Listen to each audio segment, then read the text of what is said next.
How do you find the will to fight back against a world that wants to keep you sedated, average, and stuck in place? Join us for the tools and strategies you need to create a life of abundance, discipline, and high achievement. This is the Tactical Empire with Jeff Smith. Welcome to another edition of the Tactical Empire. This is Jeff Smith, and today what we're going to talk about is we're going to talk about one of my favorite topics there is, and it is lifestyle engineering. Ultimately, the reason I created this in the name of the Tactical Empire, and it's building your life exactly the way you want it and being intentional about it. And I've done other episodes on intentionality and things like that, but I wanted to I had a experience with an immense amount of gratitude recently, and it kind of made me reflect on what this concept of lifestyle engineering exactly is to me. And we had a death in the family a couple of weeks ago. My wife's uncle passed away unexpectedly. Young guy, 54 years old, and it was really caught everybody off guard because we had a big week planned. We were supposed to be going to a different mastermind up in Dallas with Apex for a couple of days, and Kirsten and I were both going, but obviously this threw things off. He passed away over the weekend prior to the work week. And so we were kind of in a state of flux because he lived in Lexington, Kentucky, and that's where the service was going to be. That's where part of her extended family is. And so it kind of threw our week into just a holding pattern, if you will, as it should, obviously, when you have a death in the family. But that's not the point necessarily of what I was discussing. What I was focused on and what kind of came over me during the process was that we were able to take our time and look at all the options as far as what we were doing, how we were getting there. The services ended up being on the following Monday, so like a week later. And we all had to go to Lexington, family of 6, got 4 kids. The great thing was throughout the process, there was not any of the usual stresses that I have been used to, if you will. There wasn't stress of money. We could have done whatever we wanted. We were looking at driving our RV up there and RVing up there, camping out and staying nearby. If that was an option, that turned out not to be an option because we have a dog as well. So the dog was going with us. We were looking at flying and we were looking at driving, obviously. And pretty much any option was on the table as we were trying to figure out what we were going to do. But it turned out that there was no stress regarding what we were doing. So there was no money stress. There was no time stress. I wasn't requesting time off from an employer. I wasn't asking for vacation hours and crossing my fingers that I would be approved. Our kids are homeschooled. So that was another non-issue. We weren't pulling kids out of school. We weren't dealing with administration, headaches and things like that from the past that we've dealt with. So it just kind of turned out to be a completely non-stressful situation so that my wife could be kind of with her family and able to support them in any way that was necessary, which turned out to be very nice, right? We ended up driving up there, which took us a couple days, and because it's a 15-hour drive from Houston. But we were able to take our dog, our 4 kids. Everybody was comfortable, happy. We stayed in a couple hotels. The biggest headache was finding hotels that would accommodate our big ass dog. And so that was a little bit of a headache. And then sleeping arrangements with all of our children, but nothing that couldn't be overcome, of course. And it just really, really led me to believe that I was just very appreciative to the situation. And then on the way home, we ended up, what happened was Kirsten stayed home in Houston. I went to Dallas and ended up attending the masterminds because there was multiple people there in the real estate space and things like that I wanted to see speak. I wanted to go up there and see everybody and network and mastermind with our friends. And Kent Clothier came and spoke to us. Outstanding teacher, coach, mentor, one of the goats of the real estate industry. And so he was dropping some amazing knowledge on us. And so it was well worth my time, but I drove up and back from Houston to Dallas stayed about 24 hours. And so I did that by myself. She stayed home. We ended up leaving Saturday morning. And so we were out of town for a week after that, and on the road. So the way we've set up our schedule, the interesting thing is we did the funeral with the family, stayed another day after that, and then ended up leaving on Tuesday. But we didn't end up going home because the way I've set up our schedule is that I can work exclusively from my phone for the most part outside of Wednesdays. So our actual hard meetings, Zoom calls, meetings and things like that are deliberately scheduled for Wednesdays. So that puts us in the middle of the week where we are clear. This came off of the last 3 years. We've been extensively RVing with our family, traveling around the country, doing things like that. And so over time, it occurred to us that, especially with my wife last year, she was doing a lot of different stuff with regards to her book launch and her coaching program and everything else that she had going at that time. It became a lot for us to have constant schedules of meetings that necessitated us having like Wi-Fi connections and visual meetings, if you will. And so what I did was I started taking that, learning from it, and deciding that I was going to consolidate everything to a single day of the week, that would allow us to have that sort of consistency to determine where we needed to be. Because for me, my most important like core value is freedom, and it's freedom of time and freedom of location, and then obviously financial freedom at some point. We're not quite there yet. But I mean, I think the goalpost always moves, right? We're moving in that direction. There's no question about it.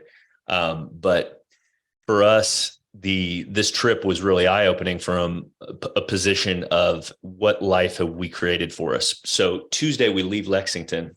We've already been on the road 5 days, 6 days at that point. We stayed in hotels in Lexington, did the service, did all the family stuff that we needed to, which worked out very nicely because there was embassy suites down the street from the grandparents' home. So that worked out nice. The reason we did an RV is because there's no RV parks within like 35 miles or whatever, 35 minutes of Lexington proper. There's a real estate opportunity for you guys there. I don't know what the zoning is or why the fuck that's the case, but it is the case. So we ended up leaving Tuesday. We only drove like 3 or 4 hours to somewhere in Tennessee. I don't even know where it was. But the reason that we did that was because I had to work. I have calls scheduled kind of staggered throughout the day on Wednesdays. So I personally wanted to get to our next location, not super late, and get set up so that everybody was ready for Wednesday when I had to work. And Kirsten does a fantastic job about being a planner and understanding what we can do. So since our kids are homeschooled, she's like, great opportunity. There's this huge children's museum, 50-acre kind of indoor, outdoor, amazing children's museum in the middle of nowhere, Tennessee, little tiny town, like 15,000 people. I don't know where it was. I thought it was Franklin, Tennessee, but I might be wrong. But it was an incredible experience, and they were able to buy park passes and go like all day long on Wednesday. So that was the plan. My meetings didn't start until like 10:30, and then the park opened at 10. It was open till 5. My meetings were over at 4 or 5, and so it was just a great setup. So it allowed us. I stayed in the hotel with the dog, did my meetings. She went and they did the children's museum all day as a learning opportunity with all the kids, and everybody was happy as can be. And then the next day we ended up hopping in the car and driving the rest of the distance home. So 10 hours, 11 hours in the car, which was brutal. But the reason I tell that story though, is because we have built that level of life for ourselves deliberately, with constant communication, constant goal setting, constant partnership in our marriage, I guess, like really, really digging down on like, what do you want? No, what do you want? and like, what's the life you want to live? What life do you want to live? What makes things easier for you? We're evaluating friction points all the time. What's making you feel bad? What's stressing you out? What's cumbersome to your schedule? And we're always looking for opportunities to optimize everything that we're doing. This just happened to turn out to be a really unfortunate situation for our family, but it was really eye-opening and a blessing of gratitude for us to really determine what we have built. And so it allows us, and I've talked about the decision filter. We have really reached, ultimately, I would say, not the pinnacle by any means. There's always room to grow, but from time freedom standpoint and a location freedom standpoint, we are in a really good position, and I'm happy about it. Even financially, I'm really happy about where we're at. There's definitely room for growth, but this was an opportunity I wanted to take a step back and say, hey, I'm always talking about lifestyle engineering. Like, this is what it meant to me when we started on this journey, if you will, a few years ago of personal development. Now, I've been in the personal development game since like 2010, 2011, but like, I really didn't understand it and it didn't click for quite a while. We've really, really honed in and dialed in our specific, like, micro level activities and really got granular on what we want out of life and vision casting and things like that have really allowed us to establish this life that where we can make choices that are very calm, cool, collected choices, and not have to dictate our lives based on having to ask other people what to do or have our schedules manipulated or worked around by anybody else. And we're being told where we need to be at any point in time. So for us, that's really, really fantastic. And so the reason I wanted to come on here and tell this story is because many of you may listen to me like lifestyle engineering, what's that? Or like tactical empire, I'm tactically building what? This is what we've tactically built. And the reason it's tactical is because we used a plan, we executed on the plan, and step by step by step. It wasn't an overnight thing. I mean, it's been a 5-year journey, if you will. It's been a longer journey than that, but we didn't really know the direction we were going. But we've gotten better every year. This is why we do couples annual goal setting by ourselves. We leave every year and set goals for the entire year on what you want to do. What did we do last year? What worked? What didn't? How are the kids? Blah, blah, blah. What do you want to do next year? What are the numbers? I have a lot of KPIs for business and finances and things like that, and shit I want to do and numbers I want to hit and how much money I want to be making. And all that stuff works into it. But it's also like, how many vacations do you want to take?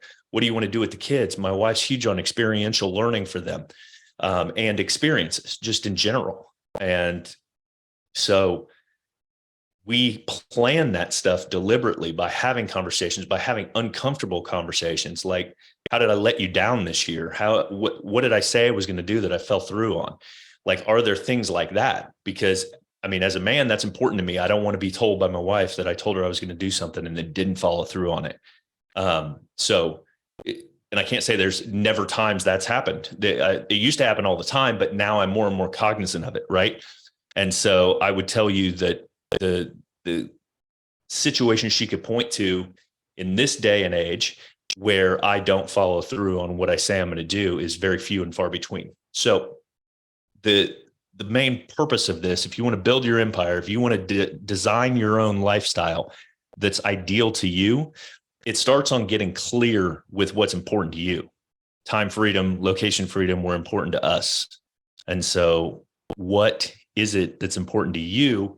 And then I'll go back to my simplistic question. What conventional mindset impediments do you have when you think about that? Like, oh, I could never do that. I could never quit my job. I could never, like, I rely on all these conventional things. And then I want you to really ask yourself, like, is that just fear? Like, why do I have those reservations? And then how do I overcome them? Because that was mine, right? 2018, I was still working a W-2 job. I mean, I had a corporate job along with businesses. So, I mean, and that was what I did. Like, okay, well, I don't like this about things. I don't like having to ask for time off. I don't like having limited time off. Like how do I eliminate that? And there's ways to do it. You just have to be deliberate in it. So it's not a burn your boats type situation. I mean, I don't subscribe to that methodology. I like to be very deliberate and very intentional about where we're going and why. Because I mean, we talk about money a lot on here. And I mean, this is what I coach in my inner circle and my clients all the time is like, if you can get your cash flow up to meet your monthly nut, then you're almost there. The decision process has been put in your favor at that point, right? And it doesn't take very long of being deliberate about what you're doing, about your investing, about vehicles and knowledge acquisition, until you're in a position where you can kind of make some more decisions, right? If you want your wife not to work, if you don't want the same W-2 job you have, what do you have to do from a supplemental salary situation? What do your investments have to produce? How long would that take? Like almost everybody I talk to could be financially free within 2 to 7 years. 7 being the worst case scenario. Like I don't have a starting point at this point, and I don't have a lot of income.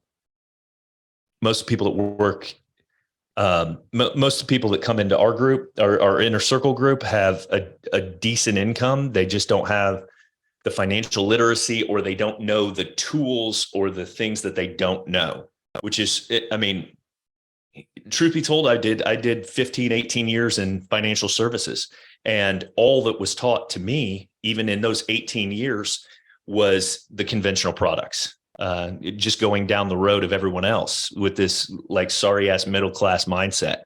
And until I started looking around, which I did most of the time, like I didn't like 401ks. I didn't like conventional methods of investing like forever. But I never hung around the right people to get the answers. And so plugging into the right people, understanding the education, understanding that there's more out there that's different is what's important. So it starts by getting intentional on what you want, and then you kind of feed it by working on yourself and continuing to grow, continuing to educate yourself, continuing to get around the right people that are doing what you want to be doing. You should be pursuing a circle of friends that are pursuing financial freedom as well.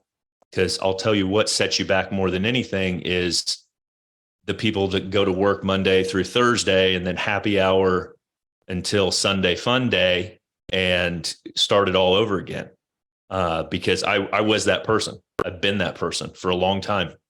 And until you snap out of that and start getting in different circles, you run around with other people. And I'm still not perfect by any means. But I'll tell you what, the circle of people I run around with are deadly serious about achieving their goals. They're 100% focused. And it is, I'm not saying we don't have fun and unwind every once in a while, but like the priority is developing the life that we feel like we deserve and pushing on pursuing our purpose and pursuing our potential as human beings. Like that is the priority. And if you need to unwind and let loose periodically, that's whatever, that's okay. But like, it can't be something that distracts from the overall mission of what you're doing.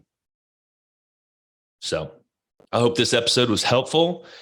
As always, if you are interested in learning more about these concepts, I've got private one-on-one coaching through the Tactical Empire, and we've got a inner circle group that's open to male entrepreneurs that are looking to expand in all areas of life: fitness, family, freedom, finances, and create cash flow and legacy wealth for their family. So that's what we're doing.